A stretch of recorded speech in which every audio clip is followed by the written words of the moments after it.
عزیز طلباء و طالبات، السلام علیکم۔ آج ہم حمد کی پڑھائی اور اس کی وضاحت کریں گے۔ اب آپ لوگ اپنی کتاب کا صفحہ نمبر 106 کھولیں۔ پہلے میں آپ کو حمد کا چھوٹا سا تعارف بتاتی ہوں۔ حمد ایک ایسی نظم ہے جس میں اللہ تعالیٰ کی تعریف، اس کی قدرت اور اس کی کبریائی اور عظمت کو بیان کیا جاتا ہے۔ اللہ تعالیٰ کی ذات اور احسانات کا تذکرہ کیا جاتا ہے۔ تو ایسی نظم جس میں اللہ تعالیٰ کی ذات اور صفات کا تذکرہ کر کے، اس کی قدرت اور مظاہرات کا تذکرہ کر کے اللہ تعالیٰ کی تعریف بیان کی جائے، وہ نظم حمد کہلاتی ہے۔ یہ حمد جو آج ہم پڑھنے جا رہے ہیں مولانا الطاف حسین حالی نے لکھی ہے، اور انہوں نے اس میں بتایا ہے کہ اللہ تعالیٰ ہر چیز پر قابض اور محیط ہے، کوئی اس کے بھید سے واقف نہیں۔ اللہ تعالیٰ پر ایمان لانے والا بھی اور منکر بھی اس کا دم بھرتے ہیں، رنج اور غم میں اسی سے شکوہ کرتے ہیں اور اسی سے رحمت کی آس لگائے رکھتے ہیں۔ اب ہم نظم حمد کی پڑھائی اور وضاحت اور تشریح کرتے ہیں۔ آپ اپنی اپنی نوٹ بک لے لیں اور ہر شعر کے مشکل الفاظ کے معنی اور مفہوم تحریر کریں۔ تو بیٹا پہلا شعر ہے: قبضہ ہو دلوں پر کیا اور اس سے سوا تیرا، قبضہ ہو دلوں پر کیا اور اس سے سوا تیرا، ایک بندہ نافرماں ہے حمد و ثنا تیرا۔ سب سے پہلے آپ اس کے معنی تحریر کیجئے۔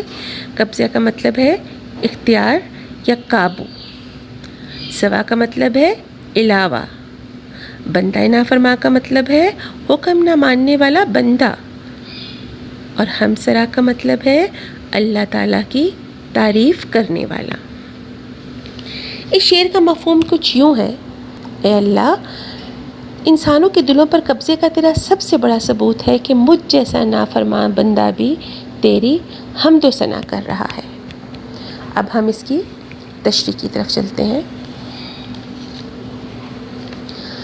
شاعر الطاف حسین حالی اس پہلے شعر میں خدا کی وحدانیت، اس کی عظمت اور قدرت کا اقرار کرتے ہوئے اور اپنی کم مائگی کا اعتراف کرتے ہوئے کہتے ہیں کہ کائنات کا خالق و مالک صرف اللہ تعالیٰ ہے اور اس کی حکمرانی ہر چیز پر ہے، خواہ وہ انسان ہو یا چرند پرند ہو، ہر چھوٹی بڑی مخلوق اللہ تعالیٰ کے حکم کے مطابق کام کرتی ہے۔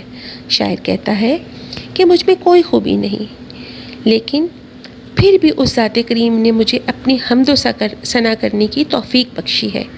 یہ سب کرم اسی پاک ذات کا ہے جس نے میری نافرمانیوں اور میری کوتاہیوں کے باوجود مجھے اپنی رحمتوں اور نعمتوں سے نوازا۔ حالی کہتے ہیں کہ اللہ تعالیٰ اپنی مخلوق سے بہت پیار کرتا ہے، وہ انسان کے گمان سے زیادہ اس سے پیار کرتا ہے۔ وہ اپنے بندوں پر بے انتہا مہربان ہے، لیکن انسان خطا کا پتلا ہے، اس سے بار بار غلطیاں سرزد ہو جاتی ہیں، بار بار کوتاہیاں سرزد ہو جاتی ہیں، اس کا وجود گناہوں سے آلودہ ہے۔ وہ تیرا سجدہ شکر بجا لانے کے بجائے، تیرا شکر کرنے کے بجائے اور تیرے حکم کی تعمیل کرنے کے بجائے غلطیاں کرتا چلا جاتا ہے۔ لیکن رب کی اپنے بندے سے محبت اور رحمت اتنی زیادہ ہے کہ انسان کے گناہوں کے دریا اس کی رحمت اور مغفرت کے سمندر میں گر کر اپنا وجود کھو دیتے ہیں۔ اس شعر میں شاعر نے اپنے گناہ گار ہونے کا اعتراف کیا ہے، اور جب انسان اپنے گناہوں کا اعتراف کرتا ہے تو خدا رب العالمین کو اس کا یہ عمل بہت پسند آتا ہے۔ خدا کو اپنے بندے پر ترس آتا ہے، کیونکہ اللہ کے سامنے اپنے گناہوں کا اعتراف کرنا اور معافی مانگنا بھی ایک عبادت ہے۔ یہ انسان کی خدا سے محبت کا واضح ثبوت ہے کہ اگر وہ لاکھ خدا کی نافرمانی کرے، لیکن جب کسی دکھ یا غم میں مبتلا ہوتا ہے تو صرف اور صرف اپنے پروردگار کو پکارتا ہے، صرف اور صرف اپنے پروردگار سے مدد مانگتا ہے اور اپنے ہاتھ صرف اپنے خدا کے آگے پھیلاتا ہے۔ اب ہم شعر نمبر 2 کی تشریح کرتے ہیں۔ گو سب سے مقدم ہے حق تیرا ادا کرنا، بندے سے مگر ہوگا حق کیسے ادا تیرا۔ مشکل الفاظ کے معنی تحریر کریں۔ گو اگرچہ، مقدم پہلا اولین، حق بدلہ۔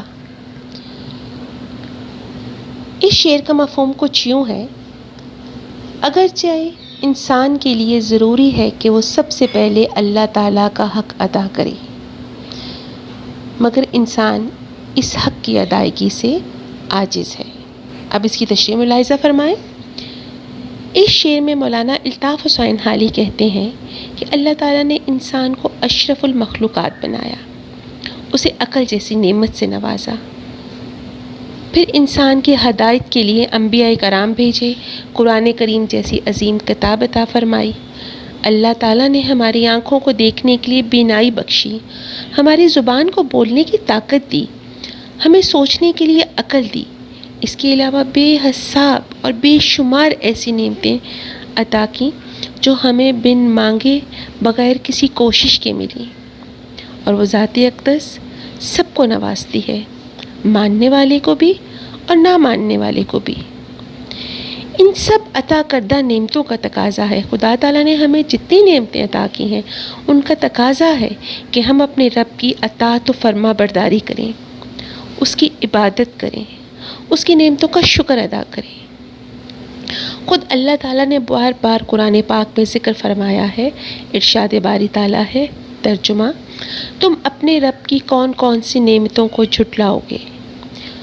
دوسرے مصرعے میں شاعر اپنی کمزوری کو بیان کرتے ہوئے کہتا ہے کہ ہم انسان اپنی ہمت کے مطابق اللہ تعالیٰ کی اطاعت کرنے کی کوشش کرتے ہیں، جتنی ہم میں ہمت ہوتی ہے اس کے مطابق ہم کوشش کرتے ہیں کہ ہم اللہ تعالیٰ کی اطاعت کریں، لیکن اس کی نعمتوں کا حق ادا نہیں کر سکتے، اس کی نعمتوں کا شکر ادا نہیں کر سکتے، اور اگر ہم اپنی جان کا نذرانہ بھی پیش کر دیں تو پھر بھی اس کا حق ادا نہیں کر سکیں گے۔ اب ہم شعر نمبر 3 کی تشریح کرتے ہیں۔ محرم بھی ہے ایسا ہی جیسا کہ ہے نا محرم، محرم بھی ہے ایسا ہی جیسا کہ ہے نا محرم، کچھ کہہ نہ سکا جس پر یاں بھید کھلا تیرا۔ اب بیٹا آپ اس کے معنی لکھ لیں۔ محرم کا مطلب ہے واقف اور آشنا، نا محرم کا مطلب ہے نا واقف۔ یاں کے معنی ہے یہاں، اور بھید کے معنی ہے راز۔ اب ہم اس شعر کے مفہوم کی طرف آتے ہیں۔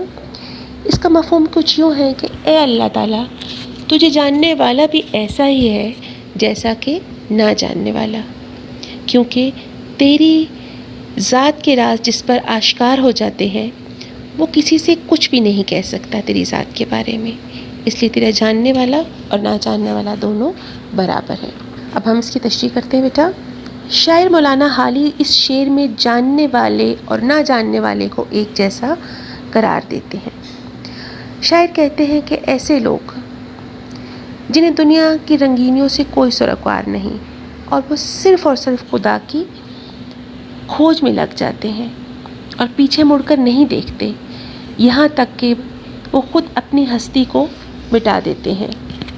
وہ دنیا کی آسائشوں کو ٹھکرا کر اور اپنے آپ کو خالق و مالک کے سپرد کر دیتے ہیں۔ انہیں دنیا کی عیش و عشرت سے کوئی سروکار نہیں رہتا، اور پھر اللہ تعالیٰ ان پر اپنے راز کھول دیتا ہے اور وہ مزید اللہ کے نزدیک ہو کر دنیا کی ہر چیز بھول جاتے ہیں اور خود اپنی ہی ذات میں گم ہو جاتے ہیں۔ دنیا کی نظروں میں ایسے لوگ بیکار اور دیوانے کہلاتے ہیں، لیکن وہ لوگ حق کو پا لیتے ہیں، دنیا ان کی نظروں میں بے وقت ہو جاتی ہے۔ شاعر مزید کہتے ہیں کہ جو لوگ اللہ تعالیٰ کی جستجو میں، اس کی کھوج میں اپنے آپ کو فنا کر دیتے ہیں، اللہ تعالیٰ ان پر اپنی ذات کے راز کھول دیتا ہے، اور جو لوگ اپنے آپ میں مگن رہتے ہیں، جو لوگ اپنے آپ میں مگن رہتے ہیں، دنیاوی زندگی ان کو بہت پسند ہوتی ہے، وہ دنیا کی عیش و عشرت میں کھو جاتے ہیں، اللہ تعالیٰ کی خلق کردہ اشیاء کو دیکھ کر بھی خدا کو پانے کی کوشش نہیں کرتے، وہ صرف دنیا کے ہو کر رہ جاتے ہیں۔ یہاں اسی لیے حالی نے محرم یعنی جاننے والے اور نامحرم یعنی نہ جاننے والے کو ایک جیسا قرار دیا ہے۔ جو اللہ تعالیٰ کی ذات میں کھو جاتا ہے وہ دنیا کی ہر چیز سے بیگانہ ہو جاتا ہے، اور جو اللہ تعالیٰ کو جاننے کی کوشش نہیں کرتا وہ بھی ہر چیز سے بیگانہ ہوتا ہے۔ شاعر کہتے ہیں کہ اللہ تعالیٰ کی ذات ہے ہی ایسی کہ جو انسان کی سمجھ میں نہیں آتی، جس پر اللہ تعالیٰ کی ذات کے راز ظاہر ہو جاتے ہیں وہ بھی اس کی ذات کے بارے میں بتا نہ سکنے کی وجہ سے نہ جاننے والوں کی طرح ہوتا ہے۔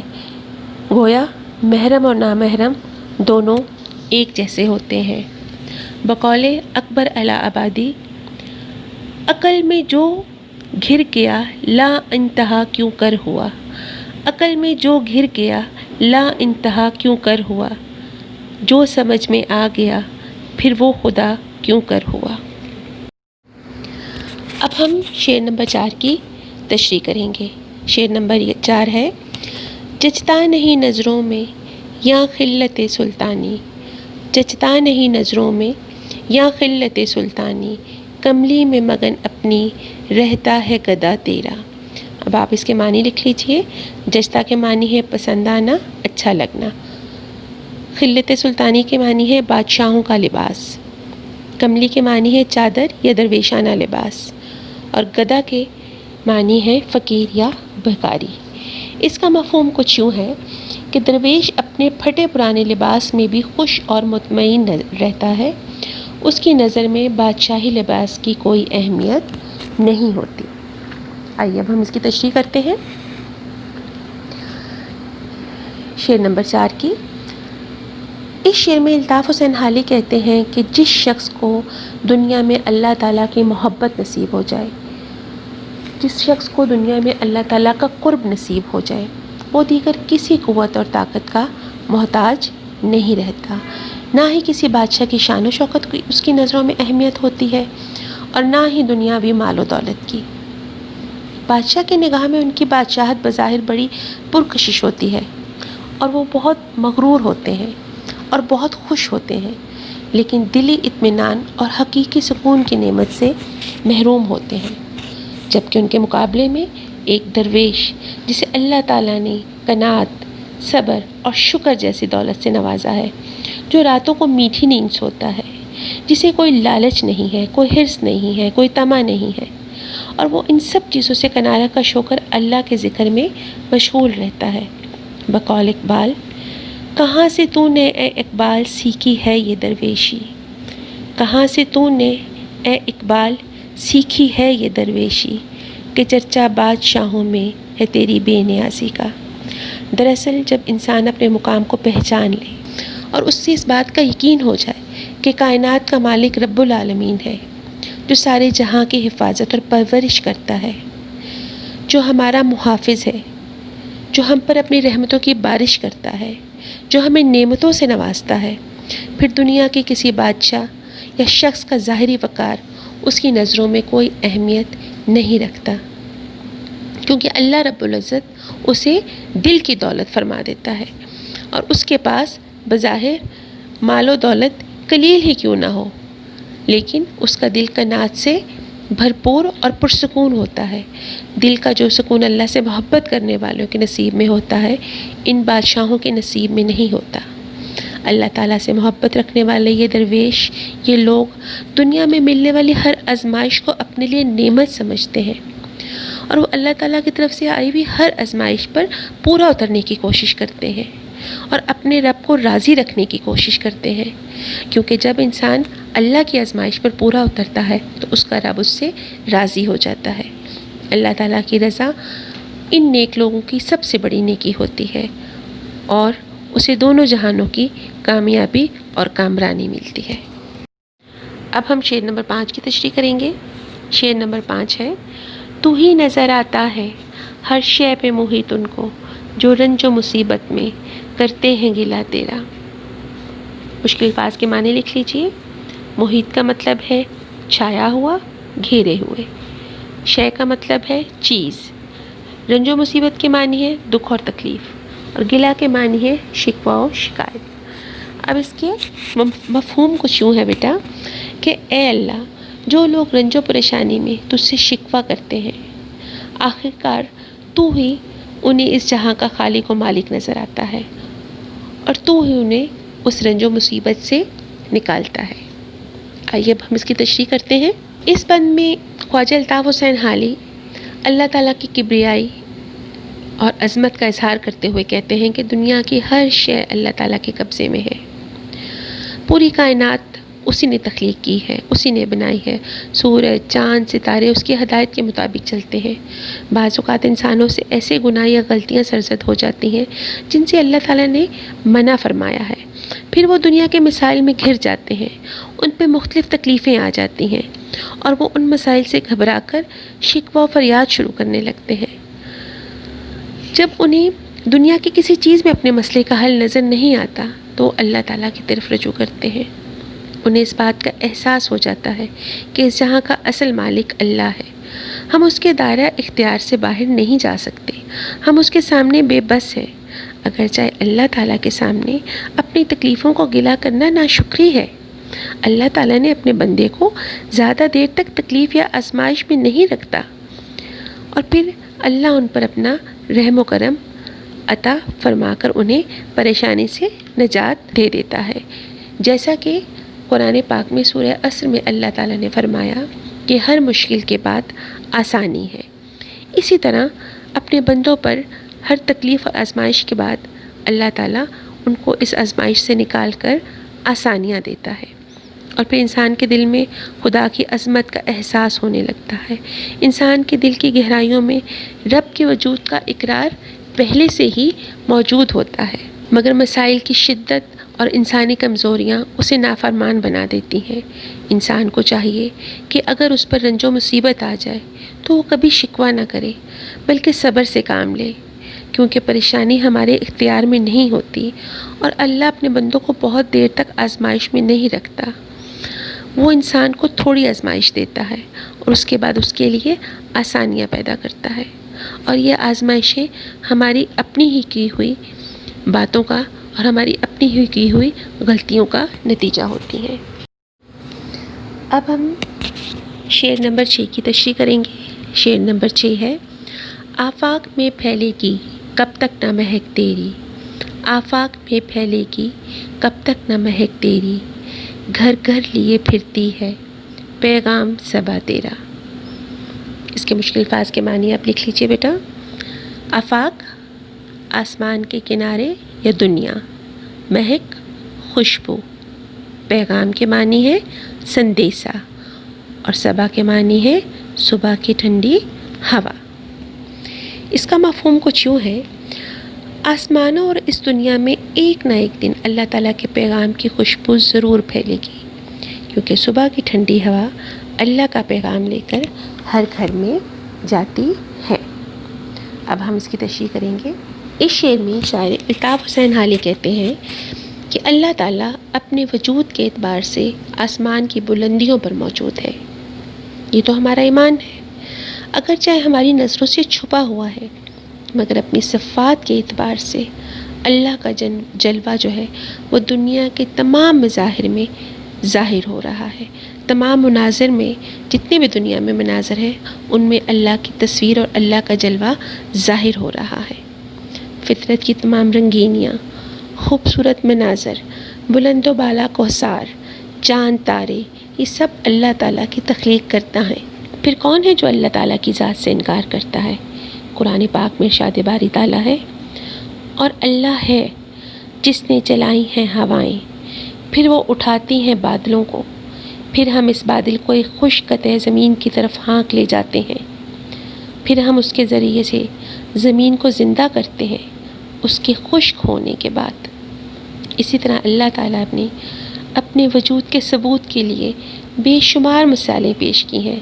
کائنات بنانے کے بعد اللہ تعالیٰ لمحہ بلمحہ اس کی آرائش و زیبائش میں مصروف رہا ہے، تاکہ اہل بصیرت اس کے وجود کا قرب حاصل کر سکیں، اس کے وجود کا احساس حاصل کر سکیں کہ وہ خدا ہے جس نے اس کائنات کو سنبھالا ہوا ہے، جس نے اس خوبصورت کائنات کو بنایا ہے۔ صبح کے وقت جب نسیم سحر چلتی ہے تو ہر چیز معطر ہو جاتی ہے۔ یہ ہوا ہر گھر میں اللہ تعالیٰ کا پیغام پہنچاتی ہے۔ یہ ہوا ہر جگہ تیری ذات کی خبر دے رہی ہے۔ یہ ٹھنڈی ہوا جہاں جہاں سے گزرتی ہے وہاں پر اللہ تعالیٰ کی توحید کا پرچار کرتی ہوئی گزرتی ہے۔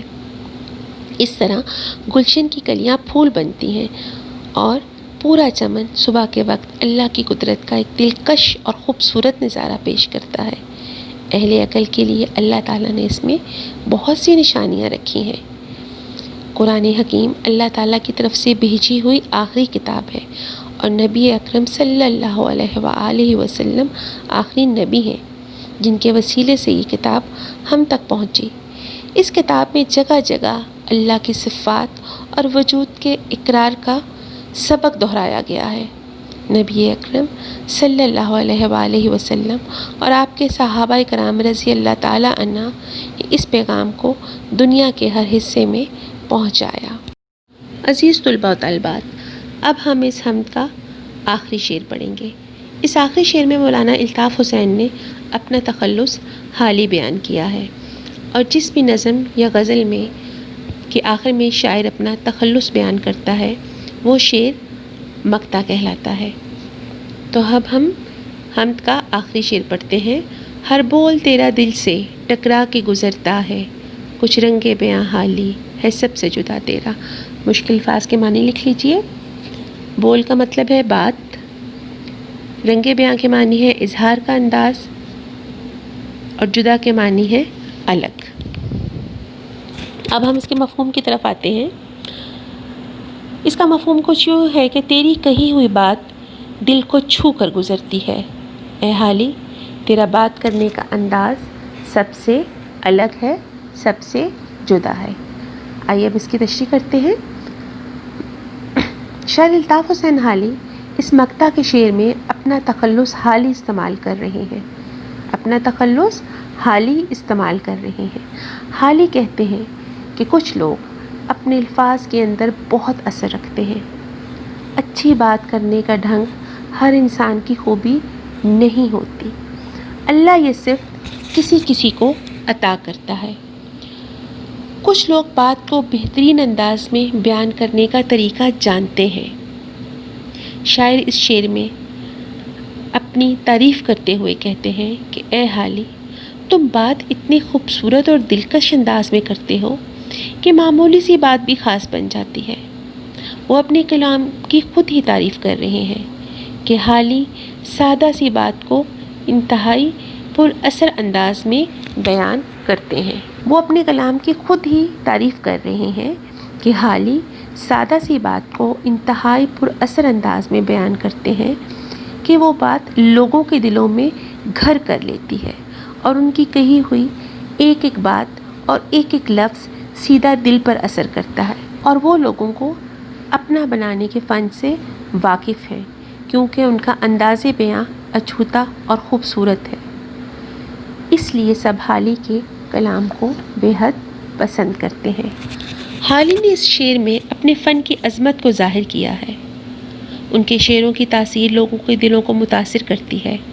قدرت نے انہیں شعر گوئی کا جو فن دیا ہے اس میں اللہ کی محبت دیکھی جا سکتی ہے جو پڑھنے والوں کے دلوں کو روشن کرتی رہے گی۔